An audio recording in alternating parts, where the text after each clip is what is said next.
يرجع فن الجرافيتي أو الرسم على الجدران إلى الحضارات القديمة، حيث يعتقد أنه موجود منذ عصر الحضارة الفرعونية، إلا أنه تطور عبر الزمن ليصبح بالشكل المعروف لنا اليوم. فكلمة جرافيتي هي كلمة إيطالية تعني حرفيا الرسم على الجدران، مما يعلن أن موطن هذا النوع من الفنون هو إيطاليا. وتعد رسوم الحج وجدارياته أحد أبرز العادات التي يحرص عليها حجاج بيت الله الحرام، وقد كانت بدايتها عبارة عن كتابات بخط بارز تعلن عن أداء صاحب البيت لفريضة الحج، ثم تطور الأمر إلى أن أصبح فنا وظاهرة شعبية لافتة بقرى صعيد مصر. ويعرف أحيانا هذا الفن بأنه فن الفقراء، حيث لا يتطلب سوى قطع من الفحم أو أي نوع من الألوان وأيادي تستطيع التعبير على جدران المنزل في الأحياء الفقيرة. والمواطن العادي لا يحتاج لزيارة قاعات عرض اللوحات لمشاهدة جدارية، لأنه سوف يشاهدها ويتأملها أثناء ذهابه وإيابه في الشوارع والميادين العامة على واجهات المنازل أو الفنادق أو الحوائط.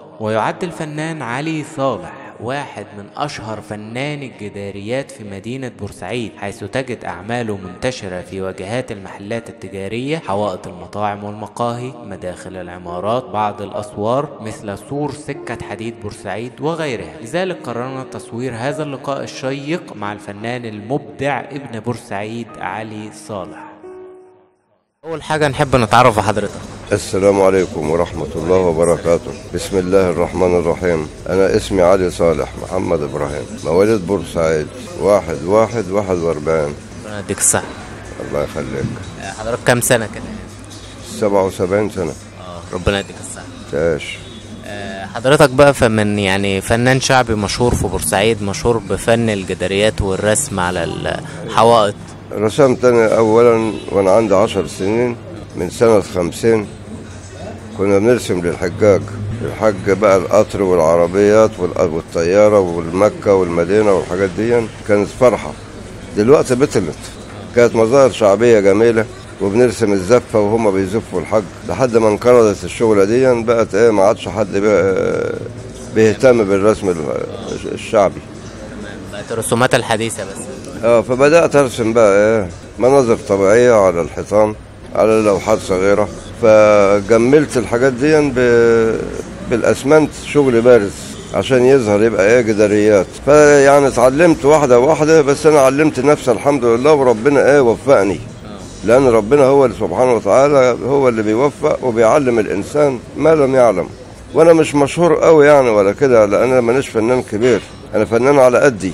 طيب، وحضرتك اتعلمت الحكاية دي من حد؟ أول مرة ابتديتها ازاي مثلا؟ حد علمها لك أو؟ أول مرة عملت دولفين من نفسي كده، لأن أنا بحب البحر وبحب قاع البحر وحاجات البحر. فعملت دولفين لقيته حلو، اديته للنورس. كان في الشناوي حامد الشناوي اللي هو ماسك المدير النورس، اديته له. وعملت جمبرياية بس برضه كانت جميلة، حوالي 2 متر. ايه اهم الادوات اللي بتستخدمها في الشغل؟ هي صفيحة المنشار والمعلقة بس كده؟ دي عدتي. لكن مفيش عدد مفيش عدد تانية، على قدي وعلى قد المستوى الشعبي اللي بشتغل فيه. في ناس عندها عدد كتير وامكانيات، انا امكانياتي هي دي، وربنا بيساعدني وبعمل شغل جميل بسكينة المنشار، صفيحة المنشار والمعلقة. بالنسبة للتماثيل بقى، بيبقى فيه الحديد اللي جواها. التماثيل بجيب حديد مسلح وبثبته في القاعدة. بعمل الأول القاعدة وبثبت السلك المسلح فيه، طبعا بثبته في البطن عشان بيلعب. وبعدين بديله سلك شبك اللي هو البقلوة ده، سلك شبك، وبربطه كله بدل اللحام تربيطات. ما بحطش لحام، لأن اللحام عايز مكنة وعاوز شغلانة وعاوز حداد وكده. فأنا بقوم بالأعمال دي لوحدي والحمد لله، وثبتها. وبعدين بديلها الأسمنت، الزعانف بتاع السمكة، الأخطبوط، يعني أي تشكيل واقف تماثيل بديله تقوية من جوه علشان يقعد بال10 سنين وبال20 سنة بدوم ثابت يعيش. وما بحطش جبس في الأسمنت عشان ما يفرقعش ما يطقش، ما كده بيمسك جامد وبياخد. والبوية بتاعتي بوية عادية. طيب، وبالنسبة بقى للحروب اللي شاركت فيها انت؟ الحروب كنت في 56 الحمد لله، يعني انا ما حاربتش قتلت او كده، كنت بساعد الفدائيين. الفدائيين معاهم سلاح وبيقفوا على المنافذ يستنوا عربيات الانجليز جايه، بقوم ابلغهم يعني بندي ايه اصوات نبلغهم ان في ايه دوريه جايه، يقوموا يضربوهم. عايزين ميه بساعد، عايزين ده بساعد، يعني ايه 16 سنه كنت بساعد الفدائيين. اما في حرب 67 كنت احتياطي، بعد الخدمه الالزاميه طلبونا احتياط، رحت ايه الكونتيلا تبع اللواء 113 مشاه، واتلحقت على اللواء الاول مدرع، كان القائد بتاعه علم الدين، العميد علم الدين. طيب بالنسبة للإصابة بقى اللي حصلت لك وانت اتغلبت عليها بدون أدوية أو يعني كنت والله مبسوط وسعيد، وبعد بصلي الفجر وبعدها بشوية لقيت نفسي وقعت في الأرض، فجيت أقوم ما قدرتش، صرخت حتى مش قادر أصرخ، قاموا اشتلوني. أنا قلت حاجات يعني بسيطة، ما أعرفش حاجة اسمها جلطة، يعني أول مرة أعرف إنها جلطة. المهم المستشفى وقعدت أسبوع صرخت، ودكاترة ودواء وعلاج قد كده، هون رميته كله. ما استعملتش العلاج خالص؟ استعملت شوية ورميته بقى، زهقت كل يوم برشام وعلاج وبرشام وعلاج، تعبت ونفسيتي تعبت، والحمام مش قادر يعني أخش الحمام، مش قادر أعمل حاجة أبدا. استعنت بالله وربنا سبحانه وتعالى جل شأنه قال لي قوم يا بطل. قمت خطيت مشيت اتحركت، قلت الحمد لله هذا من فضل الله. عملت علاج طبيعي لنفسك من غير أي حاجة؟ علاج طبيعي، أنا أعمل علاج طبيعي. حبيت أركب العجلة، كل ما أجي أركبها أقع، كل ما أجي أركبها أقع. وأنا مش عارف أمشي، ما بعرفش أمشي، والناس تخيل عليا ولا كده، ولا يقولوا شوف أبو صالح بيعرج إزاي. طبعا إهانة ليا، فربنا كرمني وركبت العجلة ومشيت، قلت الحمد لله. يعني قاومت المرض، أقاوم المرض بذكر الله وبالعزيمة، والحمد لله الحمد لله في نعمة. طيب بالنسبة للأفكار بقى اللي بتنفذها على الجداريات دي، يعني بتبقى عامل لها مثلا محضر الفكرة قبل كده ولا بتاع؟ يعني الشغل اللي بيجيني صاحب الشغل أقول له عاوز إيه، يقول لي اللي أنت هتعمله اللي في دماغك. أقول له قول لي أنت عشان تريحني بدل ما أقعد أفكر. يقول لي لا اللي أنت تعمله. طب أبص أنا للواجهة اللي أنا هشتغل فيها، بتقوم تجيني فكرة في دماغي، أقوم أنفذها وأشوفها هي عايزة إيه بقى، بعد كده طالبة إيه بدلها، اللي هي عايزاه بديهولها، بس الفكرة معايا جات لي أقوم أحطها على الحيط أو أحطها على اللوحة من عندي. حتى بالأسمنت برضه أشتغل من غير يعني تلقائي من غير ورقة، ما أحبش أشتغل من ورقة وأنقل وأعمل والحاجات دي. مفيش أي تحضير؟ مفيش أي تحضير؟ لا. طيب ساعات مثلا في بعض الزبائن بيطلبوا منك يكون المكان ضيق، فيقول لك ارسم لي رسمة توسع. أو كتير رسومات توسع. عملت حاجة نعمل في بيوت شقق. يقول لك ده الشقة وسعت. ليه المنظر ده بعد. أيوه. فيها. أيوه. فبقوا مبسوطين، قالوا ده الشقة وسعت، اللهم صل على النبي. وفي السقف مثلا ممكن حاجة تزود الارتفاع؟ في السقف بقى بنعمل مثلا حاجات زي ايه كواخ، حتة مغارة جبلية اللي يخش كأنه في حاجة جامدة. ارتفاع وكده ومصاصب برضه من الأرض ومش عارف يعني حتة جبلاية. طيب كان في أشهر الأماكن اللي اشتغلت فيها مثلا عمارة محمد علي هنا في بور فؤاد.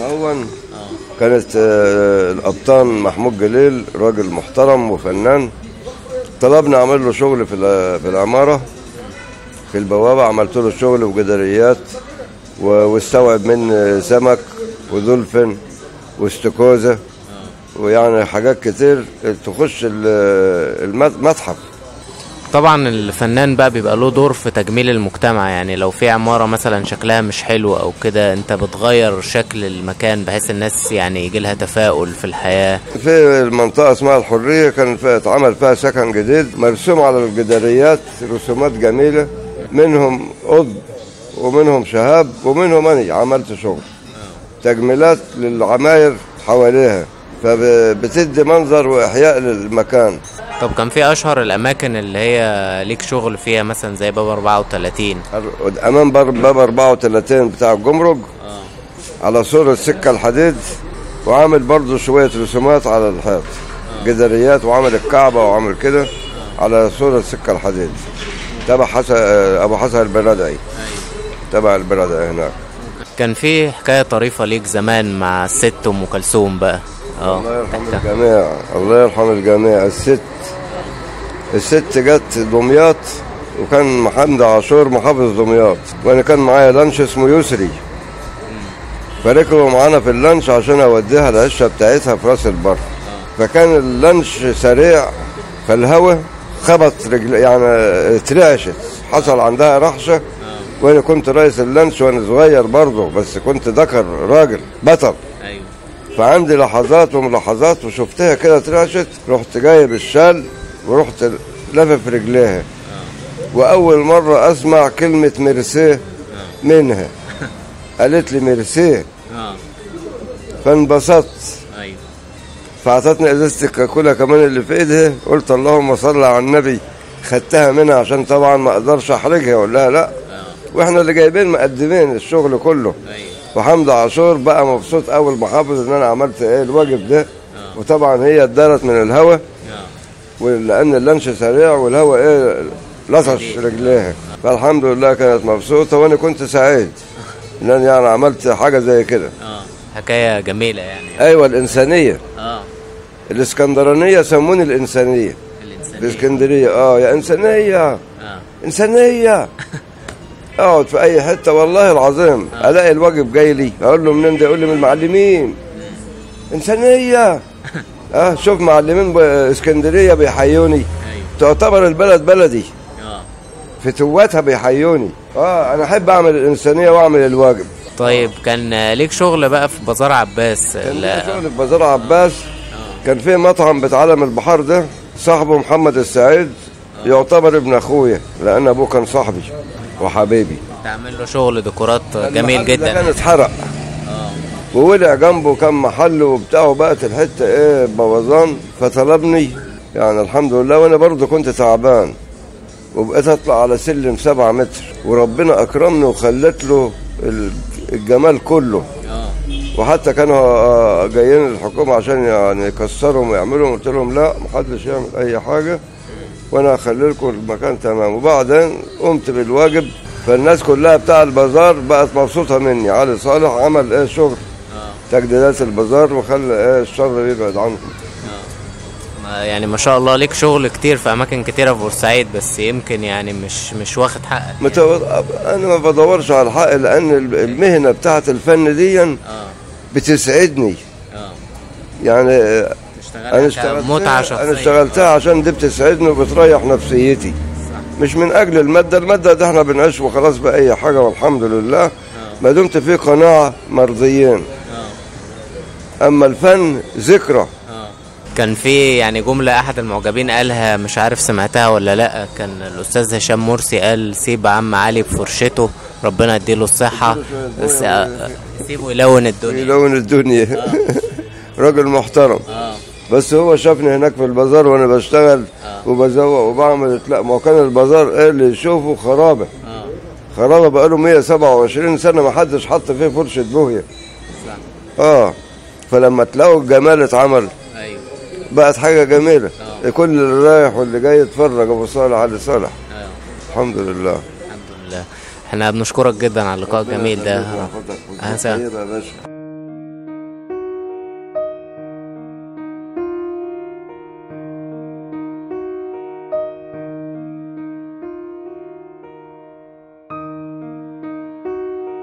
كان في بقى اقتراح كنت عايز تضيفه، ايه هو؟ كنت عايزك اقترح بقى باذن الله ان سياده المحافظ يخصص موقع على البحر او في اي مكان يتعمل حديقه حيوانات صامته، يعني تبقى شكل جبلاوي ويعني شكل جميل سياحي يخدم البلد، يبقى فيها جميع الحيوانات اشكال. اشكال وكله تمام، يعني زرافه والفيل اقتراح جميل جدا. يعني البلد عايزه شويه تحف وشويه امكانيات وشويه جداريات تجذب السياح وتجذب الناس اللي جايه من بره تتفرج على البلد.